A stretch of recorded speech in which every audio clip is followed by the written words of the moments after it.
causing quarrels. Ang isa pa sa matinding husay ng dyablo, ang galing-galing niyang maglagay ng mga conflicts. Kahit na puro mga Kristiyano yan, pag gumawa ang dyablo, pwedeng mag-away-awayan. Pwedeng magkagulo yan. Pwede niyang lagyan ng pagkakadiferensyahan. At ang matindi pa sa dyablo, gustong-gusto niya na may conflict ang mga mananampalataya. Kaya ang isa, patatawarin mo ba siya sa lahat ng ginawa niya? Kung pagka nagkombinasyon na yung mga expertise ng dyablo, kumbaga ang tindi na niya sa, di ba, sa right hook at saka uppercut, di ba? Naku, pag pinagsabay, pak, pak, pak, pak, di ba? Pambihira. Yari ka dyan.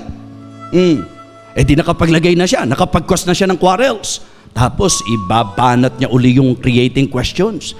Yung ginawa niya sa'yo, patatawarin mo pa ba yan? Kaya ang dami po, hanggang ngayon, unforgiving pa din.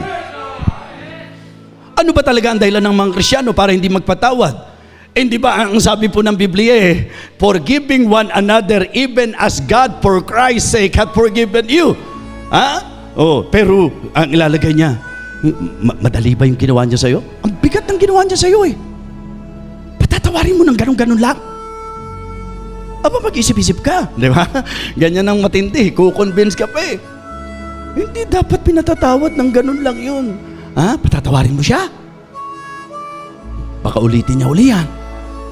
Ang dami pong ilalagay na question. Pero ang intention lang niya, mag-sow ng discord.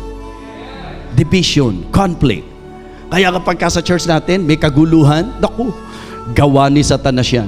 At magtataka kayo, minsan, kahit mga manggagawa, kahit mga pastor, nagkakaroon ng conflict. Pag tumirada na si Satanas, dinadala pa nga sa social media yung conflict di po ba?